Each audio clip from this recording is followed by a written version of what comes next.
जय हिंद दोस्तों, मैं हूं जितेंद्र दीक्षित। 4 पीएम महाराष्ट्र में आपका स्वागत है। दोस्तों, अब लगभग ये साफ हो चुका है कि रविवार शाम से जो अफवाह उड़नी शुरू हुई थी कि दाऊद इब्राहिम को कराची में जहर देकर मार दिया गया, वो झूठी निकली। वो गलत खबर थी और दाऊद इब्राहिम अभी मरा नहीं है। लेकिन एक सवाल खड़ा होता है कि बार बार दाऊद के मरने की अफवाह क्यों उड़ जाती है। बीते 20 सालों की अगर मैं बात करूं तो 5 बार दाऊद इब्राहिम मर चुका है। आखिरी बार 2018 में मरा था। तो कौन है ये जो बार बार दाऊद इब्राहिम को मारता है, इस तरह की अफवाहें उड़ाता है? इसके पीछे उसका मकसद क्या है और इस तरह की अफवाह से किसका फायदा होता है? तो इस वीडियो में हम इसी बात की पड़ताल करेंगे, इसी सवाल का जवाब ढूंढने की कोशिश करेंगे। मेरी नजर में इस तरह की अफवाह उड़ाए जाने के पीछे 3 कारण हैं। पहला कारण है पाकिस्तान की सरकार। देखिए, जब से दाऊद भारत से भागकर दुबई गया और फिर दुबई से वो पाकिस्तान में सेटल हुआ, मुंबई बम कांड के बाद, क्योंकि आईएसआई ने उसका इस्तेमाल किया था मुंबई में सिलसिलेवार बम धमाकों को करवाने के लिए, तो उसके बाद पाकिस्तान ने शरण दे दी दाऊद को।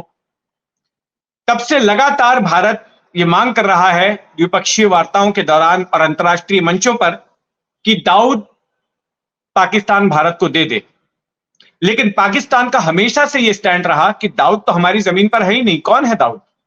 हम नहीं जानते, हमारे यहां तो कोई है नहीं ऐसा आदमी। अब अगर उसके मरने की र्यूमर उड़ जाती है, उसके मरने की अफवाह उड़ जाती है और लोग उस बात को सही मान लेते हैं, तो उसमें फायदा किसका होगा? पाकिस्तान का। पाकिस्तान के ऊपर जो बार बार ये दबाव आता है भारत की तरफ से, और भारत के बाद अब तो अमेरिका की तरफ से भी आ रहा है, क्योंकि अमेरिका ने भी दाऊद इब्राहिम को आतंकवादी घोषित कर दिया है और उसको ग्लोबल टेररिस्ट घोषित करवाने में अमेरिका ने एक अहम भूमिका निभाई। तो उस दबाव को झेलने से पाकिस्तान बच जाएगा कि अगर दाऊद था भी तो वो नहीं रहा, दफन हो चुका है। तो एक यह आशंका है कि पाकिस्तान के डीप स्टेट के एलिमेंट्स इस तरह की अफवाह उड़ाते हैं कि दाऊद इब्राहिम की मौत हो चुकी है। लेकिन बाद में ये खुलासा हो ही जाता है, इसके पहले भी 4 बार हो चुका है। भारतीय एजेंसियां जो है अपने तरीके से पोल खोल ही देती हैं कि दाऊद इब्राहिम जिंदा है, और फिर मीडिया में इस बात की भी जानकारी आ जाती है कि वो तो कोरी अफवाह थी, जैसे कि इस बार आ गई।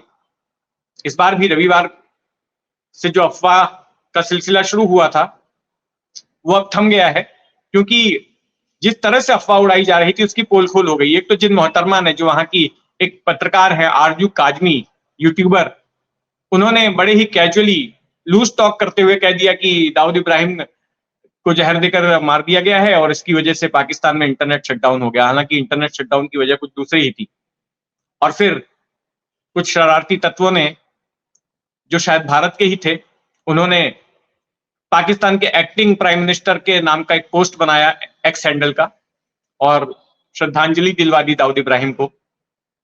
तो जब इन सब की पड़ताल की गई तो पता चला ये सब फर्जी है और पोल खुल गई।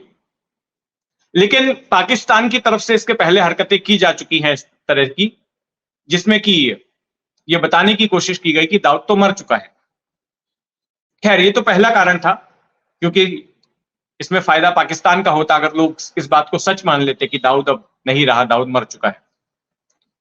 दूसरा कारण अफवाह उड़ाने का यह हो सकता है कि आमतौर पर कोई आतंकवादी या कोई माफिया डॉन या कोई बड़ा अपराधी, जब उसका लोकेशन ट्रेस नहीं हो रहा होता है, तब उसको ढूंढने वाली जांच एजेंसियां या खुफिया एजेंसियां मीडिया का इस्तेमाल करके इस तरह की अफवाह उड़ा देती हैं कि वो तो मर गया है। अब उसके मरने की खबर से क्या होता है कि उसके गिरोह में, उसके गैंग में, उसके संगठन में खलबली मच जाती है। उसके जो खास लोग होते हैं वो उससे संपर्क करने की कोशिश करते हैं, और वो शख्स भी संपर्क करने की कोशिश करता है उस खबर को झुटलाने के लिए।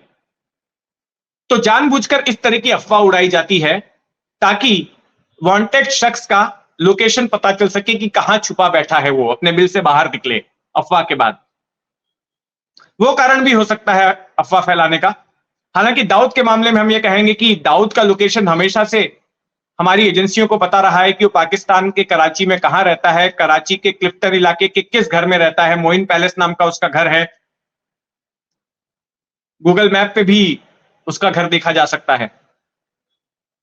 और किस तरह की सुरक्षा व्यवस्था है, तमाम जानकारियां हमारी एजेंसी को है, और ना केवल हमारी खुफिया एजेंसियों को है बल्कि मीडिया संस्थानों तक को है। पाकिस्तान के मीडिया संस्थानों को भी है और भारत के मीडिया संस्थानों को भी है। लेकिन यह एक पॉसिबल कारण होता है कि किसी शख्स के मारे जाने की अफवाह उड़ाने का, ताकि उसका लोकेशन ट्रेस हो सके। अच्छा, तीसरा जो कारण है, तीसरा कारण राजनीतिक है। उसकी वजह से भी इस तरह की अफवाह उड़ती है।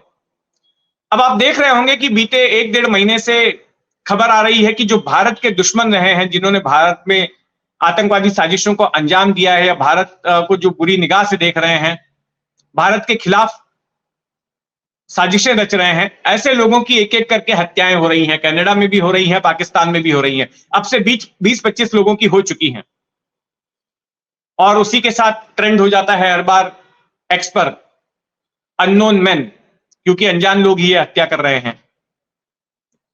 तो ऐसे में एक राजनीतिक तबका है, वो इसका क्रेडिट लेने के लिए मुहिम चलाता है सोशल मीडिया पर कि ये नया भारत है, ये घर में घुसकर मारता है।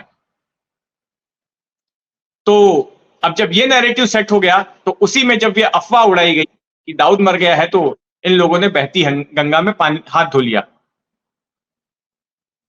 मौके पे चौका मार दिया, मुंबई की जुबान में कहें तो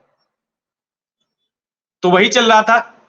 क्योंकि चुनाव नजदीक है, 4-5 महीने में ही लोकसभा के चुनाव हैं, और ऐसे में एक मुद्दा मिल जाता राष्ट्रीय सुरक्षा का कि देखिए, देश के सबसे बड़े दुश्मन को घर में घुसकर मार डाला। तो एक वो कारण भी हो सकता है, और वो जाहिर तौर पर नजर भी आ रहा है। जो एक स्पेसिफिक राजनीतिक पार्टी है, वो अपने सीधे अपने ऑफिशियल हैंडल से तो नहीं, लेकिन उससे जुड़े हुए लोग, उसके कार्यकर्ता इस बात को जरूर वायरल कर रहे हैं, इस नैरेटिव को और मजबूती दे रहे हैं कि घर में घुसकर खत्म किया गया दाऊद इब्राहिम को। खैर, अब ये बात साफ हो चुकी है कि दाऊद इब्राहिम अभी भी जिंदा है। हालांकि इस बात में सच्चाई है कि दाऊद इब्राहिम काफी बीमार चल रहा है, और वो अस्पताल में भी भर्ती था। और हो सकता है कि कुछ देर में मेरे पास जानकारी भी आने वाली है, मेरे कुछ सूत्रों से बात चल रही है कि वो किस अस्पताल में भर्ती था, किस डॉक्टर के पास वो इलाज करवा रहा था, और किस चीज का इलाज करवा रहा था, किस बीमारी का इलाज करवा रहा था। और जैसे ही मेरे पास वो जानकारी आएगी, मैं आपसे जरूर साझा करूंगा। तो आप बने रहिए 4 PM महाराष्ट्र पर, और ये खबर आपको कैसी लगी कमेंट बॉक्स में जरूर बताइएगा। अब तक अगर आपने इस चैनल को सब्सक्राइब नहीं किया है तो सब्सक्राइब कर लें। जय हिंद।